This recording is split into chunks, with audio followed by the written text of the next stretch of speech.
स्वागत है आपका हमारे चैनल द न्यूज पर। मैं हूं आपके साथ शेरिन। विपक्ष को एकजुट करने निकले बिहार के मुख्यमंत्री नीतीश कुमार को अपने ही घर से लगा है बड़ा झटका, यानी कि अपनी सरकार से। दरअसल आपके लिए बता दें कि बिहार की राजनीति में इस वक्त की बड़ी खबर सामने आ रही है, जहां नीतीश कुमार के कैबिनेट में से जितिन राम मांझी के बेटे संतोष सुमन ने दे दिया है इस्तीफा। आपके लिए बता दें कि संतोष मांझी जो है वो नीतीश कुमार के कैबिनेट में SC/ST कल्याण विभाग के मंत्री थे और अब संतोष सुमन ने जो है वो अपना इस्तीफा संसदीय कार्य मंत्री विजय कुमार चौधरी को सौंप दिया है। यानी कि जो नीतीश कुमार विपक्ष को एकजुट करने के लिए लगातार मीटिंग पर मीटिंग कर रहे हैं और वहीं बिहार में होने वाली है बड़ी बैठक, और इसी बीच नीतीश कुमार के लिए बड़ा झटका लगा है। जिस तरीके से कैबिनेट मिनिस्टर ने दे दिया है ये इस्तीफा, यानी कि ये बड़ा झटका जो लगा है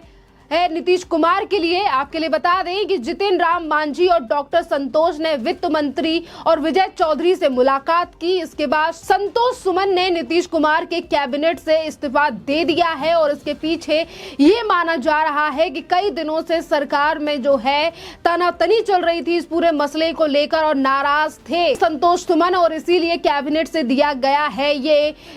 इस्तीफा। आपके लिए बता दें कि जिस तरीके से नीतीश कुमार के ऊपर ये जो बड़ा झटका लगा है, बड़ी बिजली गिरी है, तो इसके लिए आपके लिए बता दें कि अब संतोष सुमन के इस्तीफे के बाद से बिहार की राजनीति में जो है वो बड़ा उलटफेर हुआ है। एक तरफ पटना में आगामी 23 जून को विपक्षी नेताओं का जुटन हो रहा है, यानी कि मीटिंग होने जा रही है, तो वहीं दूसरी तरफ जितिन मांझी के बेटे संतोष सुमन के इस्तीफे से विपक्षी दलों को एकजुट करने निकले बिहार के मुख्यमंत्री नीतीश कुमार को ये घर में ही झटका लगा है, यानी कि अपनी सरकार से ही झटका लगा है। पिछले कई दिनों से पूर्व सीएम मांझी के रुख को लेकर तरह तरह के कयास जो हैं वो लगाए जा रहे थे। एक दिन पहले ही जितिन मांझी ने कहा था कि उनकी पार्टी एक भी सीट पर चुनाव नहीं लड़ेगी। इस पर जब पूछा गया कि मजाक तो नहीं कर रहे हैं, उन्होंने कहा कि आपको जो समझना है समझिए। दरअसल 23 जून को होने वाली विपक्षी एकता की बैठक में हम यानी कि हम के संरक्षण जितिन राम मांझी को आमंत्रित नहीं किया गया है और उससे वे नाराज थे और आज बेटे का मंत्री पद से इस्तीफा, नाराजगी जो है वो दिखाई दे रही है जिस तरीके से जो है ये इस्तीफा दिया गया है। इसी के साथ आपके लिए बता दें कि मिली जानकारी के हिसाब से ये भी खबरें सामने आ रही हैं कि इस समय पर बिहार की राजनीति में कुछ भी ठीक नहीं चल रहा है। आरजेडी और जेडीयू जो गठबंधन है सरकार में, उसमें सब कुछ ठीक नहीं है। गठबंधन सरकार के आधे से अधिक जो मंत्री हैं, नेता हैं, वो नाराज चल रहे हैं और मंत्रियों की नाराजगी के चलते सीएम नीतीश कुमार ने 23 जून की विपक्ष की जो बैठक होने वाली है 23 जून को, इस बड़ी बैठक को लेकर ही जो नाराजगी है वो देखी जा रही है, क्योंकि जितनी भी पार्टियां आज मिलजुल कर सरकार चला रही हैं, बेशक बड़ी जो पार्टी है एक तरफ जेडीयू है, एक तरफ आरजेडी है, पर इसके अलावा भी कई ऐसे मंत्री हैं जो कि निर्दलीय हैं या फिर अन्य पार्टियों से आए हैं, जिसकी वजह से बिहार में ये सरकार चल रही है और अपनी ही सरकार में चीजें ठीक नहीं है और नीतीश कुमार जो है वो विपक्ष को एकजुट करने जा रहे हैं। आपके लिए बता दें कि नीतीश कुमार ने जितिन राम मांझी को ही बैठक के लिए न्योता नहीं दिया था, जिससे वो काफी ज्यादा खफा थे और अब इसीलिए उनके बेटे ने ये इस्तीफा जो है वो दे दिया है। यानी कि कैबिनेट से ये जो इस्तीफा दिया गया है, इससे बड़ी संकट जो है वो अब नीतीश कुमार की सरकार के सामने आने वाले समय में खड़े हो सकते हैं। और इसी विपक्षी एकता की बैठक में राहुल गांधी से लेकर मल्लिकार्जुन खड़गे, अखिलेश यादव, केजरीवाल, ममता बनर्जी, स्टोलन समेत अन्य दलों के नेता शामिल होंगे। ऐसे में बिहार के गठबंधन में फूट और जितिन राम मांझी के बेटे का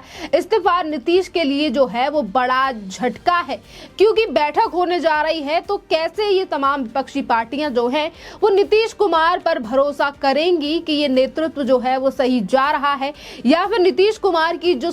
ये तमाम कोशिशें हैं ये सक्सेसफुल हो पाएंगी, क्योंकि एक तरफ वो अपने घर को ही नहीं संभाल रहे हैं, अपने नेताओं की नाराजगी ही उनसे खत्म नहीं हो पा रही है, तो वो किस तरीके से विपक्ष को संभाल पाएंगे, ये एक बड़ा सवाल जो है वो लगातार सियासी गलियारों में उठ रहा है। नीतीश कुमार की इस सरकार को लेकर। खैर, अगर बात करें आरजेडी और जेडीयू के बीच में सब कुछ ना ठीक चलने की, तो ये शुरुआत से ही चीजें चली आ रही हैं। लगभग नीतीश कुमार को बीजेपी को धोखा देकर आरजेडी के साथ सरकार बनाए हुए 1 साल हो चुका है बिहार में, और इस 1 साल में कभी भी नीतीश कुमार और की सरकार जो है वो ठीक से चलती हुई नहीं दिखाई दी बिहार में। सबसे बड़ा मुद्दा तो अब यही सामने आ रहा है कि विपक्षी दलों की बैठक को लेकर मंत्री नाराज हैं, नेता नाराज हैं कि कुछ मंत्रियों को इस बैठक में बुलाया गया है, कुछ मंत्रियों को नहीं बुलाया गया। इसके चलते भी आरजेडी और जेडीयू में जो है वो तनातनी चल रही है। और इससे पहले अगर मुद्दों पर बात की जाए तो पहले भी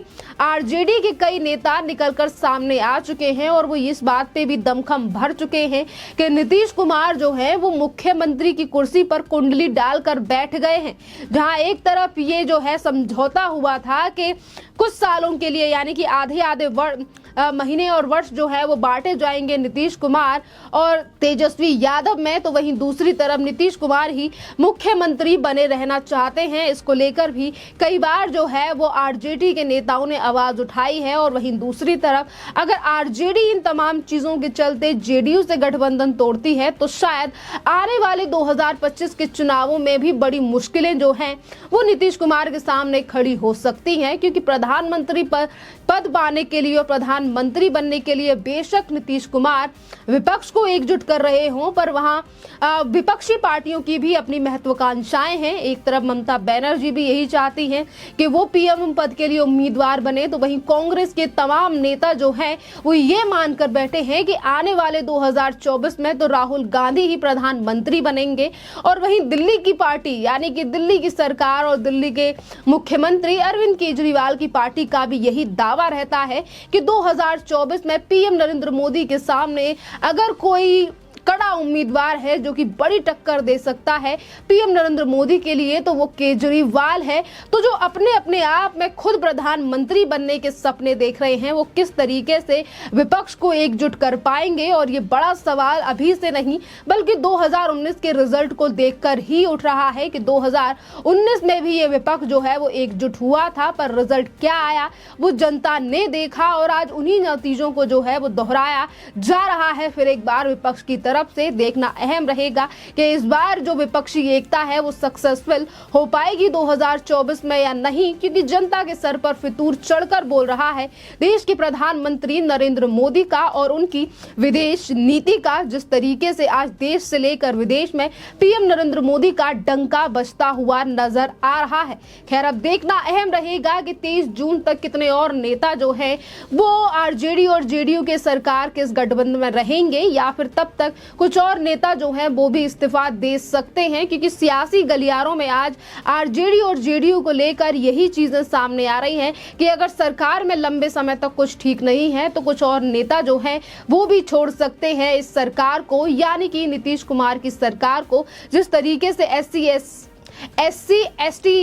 मंत्रालय के मंत्री ने आज दे दिया है इस्तीफा, जो कि नीतीश कुमार बिहार के मुख्यमंत्री हैं, उनके लिए ये बड़ा झटका है। और वहीं दूसरी तरफ बिहार की जनता का जो आक्रोश है नीतीश कुमार की सरकार और उनके लिए वो हम कई बार देख चुके हैं। तो ये तमाम जो चुनौतियां हैं आज नीतीश कुमार के सामने, वो किस तरीके से इनका निपटारा करेंगे और निपटारे के साथ साथ किस तरीके से समाधान निकाला जाएगा नीतीश कुमार सरकार की तरफ से, इस पर भी सभी की नजरें टिकी हुई हैं। क्योंकि 2024 के चुनावों को लेकर विपक्ष की एकजुटता जो उसकी कमान थामी हुई है वो नीतीश कुमार ने ही थामी हुई है इस साल, और इसीलिए वो लगातार भारतीय जनता पार्टी और केंद्र सरकार पर भी हमलावर हैं। और वहीं दूसरी तरफ उनकी पार्टी की नाराजगी, उनकी सरकार की नाराजगी उन्हें ही लेकर सामने आ रही है। खैर, इस पूरे मामले पर आपकी जो भी राय हो आप हमें कमेंट करके जरूर बताइए। धन्यवाद।